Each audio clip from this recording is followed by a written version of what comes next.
Hi there. Thanks for joining us for Together. I'm Karen Leigh. Well, I hope you enjoyed a safe and love-filled 4th of July. The holiday, of course, a time for family and friends to gather and celebrate this great country. It's also the perfect chance to come together to give back to the special place in which we live. For the next 30 minutes, we're going to highlight the stories of people who are doing big and small things that are making huge impacts in the lives of others. This show is about the good going on around you. The United States, we know, is a melting pot of so many different cultures and backgrounds, so why not celebrate that? In Aurora, that's exactly what's happening at a place you might not imagine, a food court. Dominic Garcia takes us there. Aurora's Mango House may very well have the most diverse food court in Colorado. Well, this place is called Aine's Kitchen. This Somali cafe is just one of the many restaurants inside, but here you get a lot more than just food. And especially the refugee community, they have so many stories to tell you. How this place is also helping refugees get settled in the U.S. That's next on Together. Got an idea? Make it a business. You can start your own business at any age. A middle schooler started cutting for college. The lawn company employs students who promise to put some of their money that they earn towards school. And they found plenty of employees to agree with that request, as Andrea Flores discovered. This may look like your typical summer job, but cutting for college isn't your typical company. They make a commitment to us in writing to save anywhere from 10 to 30% of the money they earn. Charlie Jones is one of the employees. I got to pay for my books, some of my fees for my dorms. Why he says the job is teaching him about more than saving money. That's later on Together. Well, summer and music seem to go hand in hand in our state. So when the local libraries got into it, we weren't too surprised. They're transforming into mini music studios by hosting lessons as part of Take Note Colorado. Karen Morfitt shows us some kids getting excited about music. Music is a big part of everyday life. But not every kid has the chance to pick up an instrument. Take Note Colorado is working to change that. This is like a new experience for any child that likes music. How local musicians are helping kids get a lesson they'll never forget. That's coming up on Together. Well, food halls are popping up all over the Front Range, but there's one in Aurora that is truly unique. And it's not just because it features food from all over the world. Dominic Garcia shows us how refugees are using the space to start new lives. We do have like kunafa, baklava. Mohammed Al-Nuri has great food, but he has an even better story. We like to share the people, our culture, our food. He is one of the proud owners of Jasmine Restaurant. Not bad for a Syrian refugee who 2 years ago didn't know any English. Start learning from the people, ask a lot of questions. What this mean, what this mean, what this mean, what this mean. Then read it down, keep it in my mind. His place is right next to Anya's Cafe, a Somali restaurant owned by Fazi Saeed and his wife. It'll give you the opportunity to tell a little bit about your culture to the other folks. These are just a few restaurants in Aurora's Mango House, a facility designed to help refugees navigate life in the U.S. It even offers health care. This food court is the newest addition. Each eatery is owned by a refugee. This is a dream compared to the Syria Muhammad fled. It's hard to find even bread, even water. I just wanted to get, piece of this opportunity that's here in America. The people who own these restaurants have worked harder than most. It feels so good when people like what you produce. That hard work is paying off in more than one way.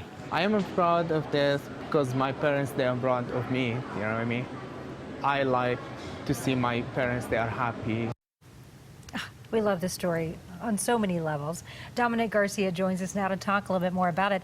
I can almost taste the food from here. It looked delicious. It was good. We had baklava from Syria, and then we had some Sudanese pastries. I forget what they were called. They were so good. I shot the story with photojournalist Rob McClure. Right. I think we ate like a third of them and then brought the rest back for the people here at the station. I'm sure they melted in their mouth. Well, let's talk a little bit about this being a resource for refugees. Why is this so crucial that they have a place like this that offers them so much? So this building, actually, I think it used to be a J.C. Penney that went out of business. A local doctor bought it, and it started out as a place to get free health care, free dental work, things like that.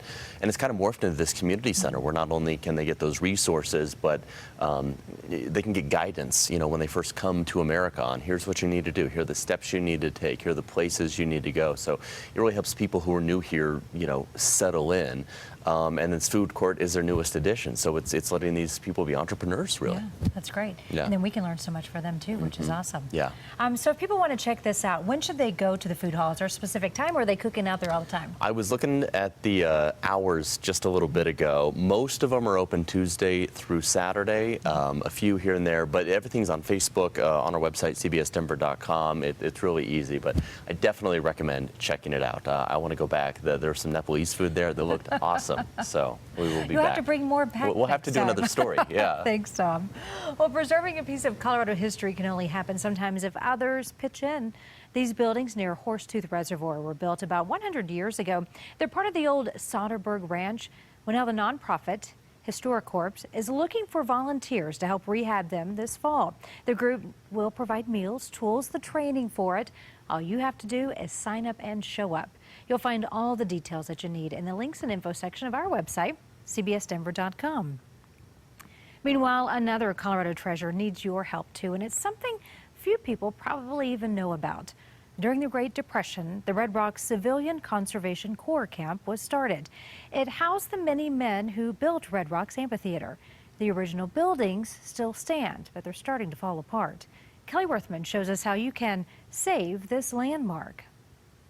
Some of them have been reinstalled over time. Through a busted, ugly window, the view is anything but. We can see Red Rocks right out the window from here. The iconic Colorado landmark, built largely by the hands of about 200 men who lived in these barracks 8 decades ago. They worked on everything from trail construction to forestry work. Shannon Dennison is a cultural resource administrator with Denver Mountain Parks. She says this historic landmark isn't just special to our state, it's a rare gem in our nation. It's one of the last 2 standing CCC camps in the entire country. Which is why the park wants to preserve the camp. But to bring it back to life, it needs a lot of work. Yep. So these are some of our windows, and you can see that they're in a pretty bad state of repair. Park staff have rehabbed some things, but they need volunteers to help restore windows on the camp's 14 buildings. Volunteers will come through and help us put in new glazing putty, set the panes, re-oil these, and then paint them. It's a job that will likely take months. We're also looking for skilled carpenters, but one that will offer volunteers a rare look into a rare site. The site is typically closed to the public. And chance to conserve Colorado history. The CCC was all about bringing people from the community to a place to work together, and that's what we're trying to recreate here.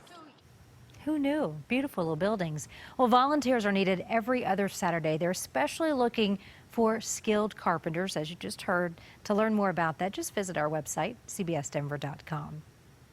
Denver police always looking for new ways to connect with all of you, and this one just might be, I think, the coolest. How this new cruiser is getting kids excited to see the officers.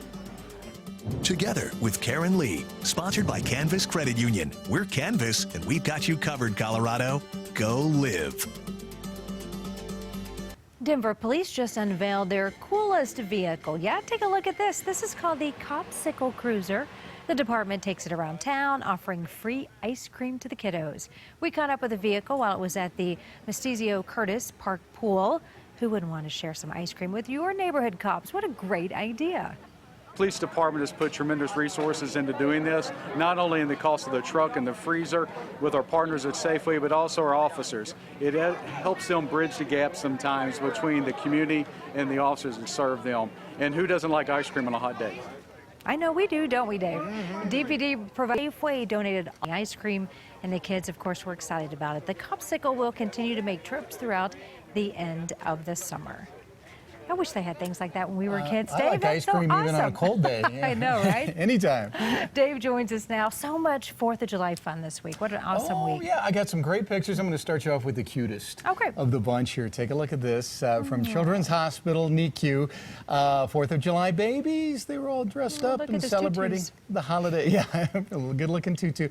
And this little gal, I believe, just a little tired. Didn't want to wake up for the festivities, but she's all decked out there, I think. All right, good shot there. And who would have thought that we'd be skiing and snowboarding on the 4th of July? Ian Zinner sent these shots in from A Basin. A lot of people having fun. I love those red, white, and blue pants that one guy has on, and of course they took their puppy up there to have a good time as well. So fun on the slopes on this holiday. Dale Atchison up in Loveland shot the 4th of July bike parade up there. Everybody getting a ride in before all the rain came through. Boy, that rain was something. We had 4th of July night, and in Vail, it went to the dogs. The 4th of July, Vail police sent this lovely shot, and what a bunch of cuties there. So many great photos. We had to dodge all those thunderstorms, did. but we still made out with a nice holiday. Yeah, people still celebrated, enjoy themselves. yeah, for Dave, sure. thank you so much. You bet. And share your pictures with us, and we may feature them right here on Together. Send us an email at togetherforcolorado@cbs.com. You can also post it on social media using the hashtag #4Colorado. Well, we've heard it said over and over, and we know it matters. Kindness counts. Being kind makes a difference. And now there's a kids camp that highlights something so simple. We're going to visit this camp and see what the kids think about it. The best way to express us who we are as an individual is actually by being kind. And we like to try to change the paradigm, the way kids think about themselves as being good people. Coming up on this week's Together for Colorado calendar. On Monday, volunteers are needed to help stuff hundreds of backpacks with school supplies. Crayons to calculators gives them to students in need. Wednesday, it's the Boulder Environmental Nature and Outdoors Film Festival. You can check out documentaries and short films from all around the world. Friday, it is the Colorado Irish Festival in Littleton. This is the 25th anniversary of the event in Clement Park. Find out more information on these events by visiting the Together for Colorado section of CBSDenver.com. Some Colorado kids are coming together to make the world just a little bit kinder. They're taking part in Camp Kind. Every single one of these kids believes in volunteering and giving back, so they rotate through various nonprofits. The most recent one they visited was Milk and Honey. It's a farm that gives food back to those who could really need it. I like that it's helping people, but you're still having fun, because it's really fun to be going on the field trips with your friends and helping so many people. I really love helping other people. Camp is for kids between the ages of 7 and 13. Well, whether at camp or at home, plenty of kids are looking for things to do this summer, and one of them was so fed up with being bored, he started his own company. Cutting for College is a lawn care service that helps students save for their futures. As Andrea Flores found out, the company serves hundreds of customers every week. Adams State University student Charlie Jones is back in Denver for summer break. He says working with Cutting for College is the perfect job. It's character building. You know, you get out, you have a schedule, you start at a certain time, you finish at a certain time. I guess it's preparing me for the real world and the workforce. The Denver company employs local high school and college students. I got to pay for my books, some of my fees for my dorms, and just other expenses that popped up. Cutting for College owner Mike Shaw says that's what the business is all about. They make a commitment to us in writing to save anywhere from 10 to 30% of the money they earn while on the job and put it directly into a college savings account. This is a way for them to learn a skill, save some money, and have fun in the process. Shelva Leap has been a customer for 2 years. She's happy to help these students' college dreams come true. I think education is important, but I also think working for your education is really important. And so the idea that you're willing to do physical labor and you're working hard to put that money aside, knowing that you have a long-term goal, I think the more we can support that in young people, the better. While long days mowing lawns can be hard work, Charlie says it's a lot like life. It teaches you how to push through things that's necessary to be done, like your education. Not everybody wants to go to class every single day. So it's, something you have to do, responsibility, you get it done. I love that. Well, for now, Cutting for College only serves the Denver area, but the owner hopes to expand to other cities soon, including Colorado Springs. When the Nike store at Colorado Mills got a shipment of defective shoes, they knew exactly what they wanted to do with them. And now these colorful sneakers are going to find the perfect match. You can find more information on all of the Together for Colorado stories featured in today's show by visiting our website, cbsdenver.com.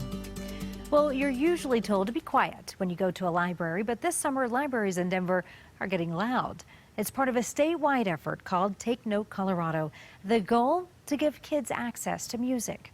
Karen Morfitt takes us to a library in Park Hill that was transformed into a studio for a day.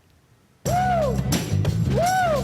Whether it was the mic, keyboards, turntable, or a guitar.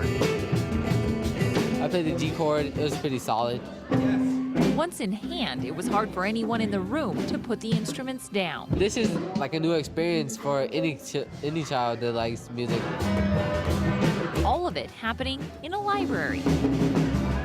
Part of Take Note Colorado's push to get students better access to instruments and instruction. You're expecting a whole bunch of shushes happening right now. Stephen Brackett and other members of the hip-hop band Flowbots, along with a number of other local artists, were all on hand helping teach a variety of skills. Everything from song shaping and auto-tune to the basics of beatboxing. Did you just hear that laughter? That's what it's like. That joy, that glee, to not be on a stage, but actually just to be here in the community sharing and building with kids as peers. It's just fun.